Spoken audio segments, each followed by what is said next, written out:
जिंदगी one day match की तरह है जिसमें रन तो बढ़ रहे हैं पर ओवर घट रहे हैं। मतलब धन तो बढ़ रहा है पर उम्र घट रही है। इसलिए हर दिन कुछ न कुछ पुण्य के चौके छक्के लगाइए ताकि ऊपर बैठा एम्पायर हमें खुशियों की ट्रॉफी दे। खुशी से बढ़कर पौष्टिक खुराक कोई भी नहीं है। दूसरों को खुशियाँ देना ही सबसे बड़ा पुण्य का काम है दोस्तों। तो दोस्तों आज हम आपको चींटियों के बारे में रोचक जानकारी हम आपको देने जा रहे हैं। तो वीडियो को अंत तक जरूर देखना दोस्तों, ये आपके लिए बहुत ही अच्छा और सफल साबित होने वाला है।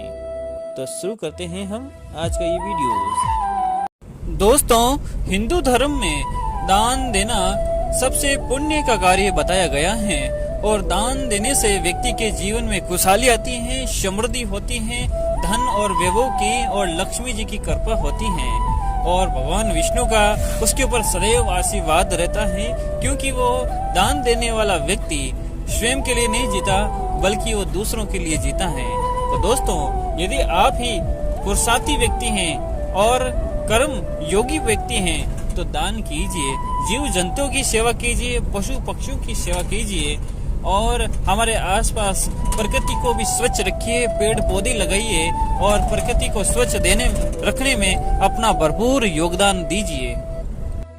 दोस्तों धर्म रक्षक हमारे आसपास कई जगह फैले हुए हैं। पूरे भारतवर्ष के अलावा दुनिया भर में ऐसे धर्म रक्षक हैं जो दूसरों की सेवा करते हैं, दूसरों की भलाई का कार्य करते हैं। तो ऐसे व्यक्ति धर्म रक्षक कहलाते हैं। और धर्म रक्षक वह व्यक्ति नहीं होते जो बड़े बड़े डींगे हाँकते हैं और अपने गुणों का बखान करते हैं, बल्कि धर्म रक्षक तो वे व्यक्ति होते हैं जो भूखे को अन्न देते हैं, भूखे को खाना खिलाते हैं और पक्षियों को पानी चुगा की व्यवस्था करते हैं, गायों के लिए चारे की व्यवस्था करते हैं, खाने की व्यवस्था करते हैं, कुत्ते को रोटी देते हैं और प्रत्येक जीव प्राणी पर दया भाव रखते हैं। तो ऐसे व्यक्ति धर्म रक्षक की श्रेणी में आते हैं, ऐसे व्यक्ति धर्म रक्षक कहलाते हैं।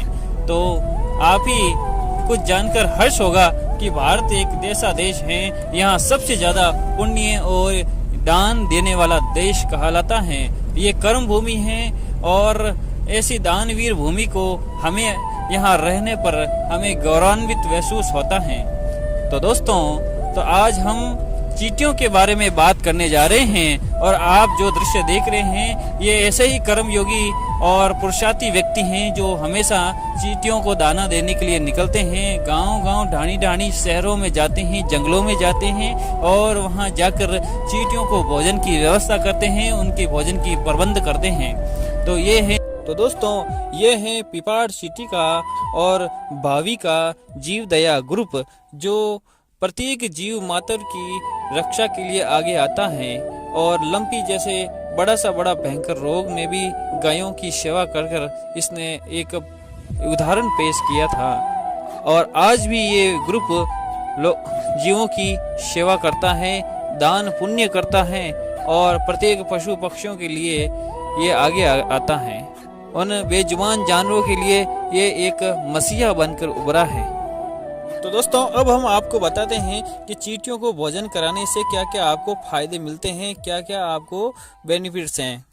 काली चींटियों का संबंध शनि और राहु ग्रह से होता है। पंडित जी कहते हैं जिन कन्याओं की कुंडली में शनि छठे भाग में हो और सूर्य अष्टम में, उनकी शादी में बहुत बाधाएं आती हैं। वही अगर कुंडली में शनि और राहु की युति बनी रही होती है तब भी अधिक उम्र में कन्या का विवाह होता है। ऐसे में यदि कन्या राहु और शनि के उपाय करती है तो वो विवाह में आ रही अड़चनें समाप्त हो जाती हैं। पीपल के वृक्ष में शनि देव चींटियों के रूप में वास करते हैं। ऐसा कहा जाता है कि हर शनिवार को पीपल के पेड़ में जल और चीनी चढ़ानी चाहिए। शनिवार के दिन आप चींटियों को चावल और आटा भी खिला सकते हैं। ऐसी मान्यता है कि काली चींटियां भगवान विष्णु का स्वरूप होती हैं। आप चींटियों को गुड़ और पंजीरी भी भोजन के रूप में खिला सकते हैं। ऐसा करने से शादी में आ रही बाधाएं दूर होती हैं।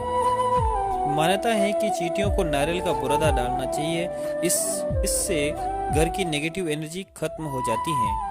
यदि आपके घर में चींटियां आती हैं तो आपको उन्हें शक्कर डालनी चाहिए, जिससे आपके वैवाहिक जीवन में आने वाली किसी भी तरह की परेशानियां कम हो सकती हैं। इसके अलावा पति पत्नी के बीच का कलह क्लेश भी खत्म हो जाता है। आपके घर में यदि एक सीमित मात्रा में चींटियां आती हैं तो उन्हें शुभ माना जाता है। हिंदू मान्यताओं के अनुसार चींटी को भगवान विष्णु का रूप माना जाता है। काले रंग की चींटियों को शनिदेव का प्रतीक माना जाता है। ऐसा माना जाता है कि शक्कर, आटा और ऐसी चीजें जिसे चींटियों को खिलाने से अब हमारे ऊपर की बाधाएं नष्ट हो जाती हैं। वास्तुशास्त्र के अनुसार अलग अलग रंग की चींटी का महत्व भी अलग अलग होता है। इन चींटियों को उनकी मनपसंद चीजें खिलाने से देवतारण भी प्रसन्न रहते हैं। काले रंग की चींटियों को शनिदेव का आशीर्वाद प्राप्त होता है। आटे में चीनी मिलाकर डालने से व्यक्ति हर बंधन से मुक्त हो जाता है। चींटियों को प्रतिदिन भोजन देने से वो आपको पहचान लेती हैं और आपके लिए दुआ देती हैं। चींटियों की दुआ आपको हर संकट से बचाती है। काली चींटियों को चावल में चीनी मिलाकर खिलाने से सौभाग्य में वृद्धि होती है, परिवार में सुख शांति और सामंजस्य बढ़ता है। काली चींटियों को नारियल के सूखे पाउडर में चीनी मिलाकर खिलाने से नकारात्मक शक्तियों का नाश होता है। अगर आपको नौकरी मिलने में परेशानी हो रही है तो आप बादाम के पाउडर में चीनी मिलाकर चींटियों को खिलाइए, इससे नौकरी का योग बनता है। हर किसी के घर में चींटियां होती हैं और चींटियों को भगवान विष्णु का प्रतीक माना जाता है। ज्योतिष शास्त्र में काली चींटियों का संबंध शनि ग्रह के साथ बताया गया है। मान्यता है कि चींटियों को आटा डालने से व्यक्ति को वैकुंठ लोक सुख प्राप्त होता है। चींटियों को आटे का चूरमा डालने के लिए भी कहा जाता है। ऐसा करने से व्यक्ति का दुर्भाग्य खत्म हो जाता है। यदि आपके घर में चींटियां आती हैं तो उन्हें कुछ न कुछ जरूर खिलाना चाहिए। इससे व्यक्ति का पृथ्वी तत्व मजबूत होता है। फिजिकल बॉडी को ही पृथ्वी तत्व कहा जाता है। तो दोस्तों, आज हमने चींटियों के बारे में आपको नई नई रोचक जानकारी दी। तो मैं आशा करता हूँ कि आप जब भी घर पे छुट्टी होगी तो आप जरूर चींटियों को भोजन करेंगे। तो दोस्तों, नमस्कार।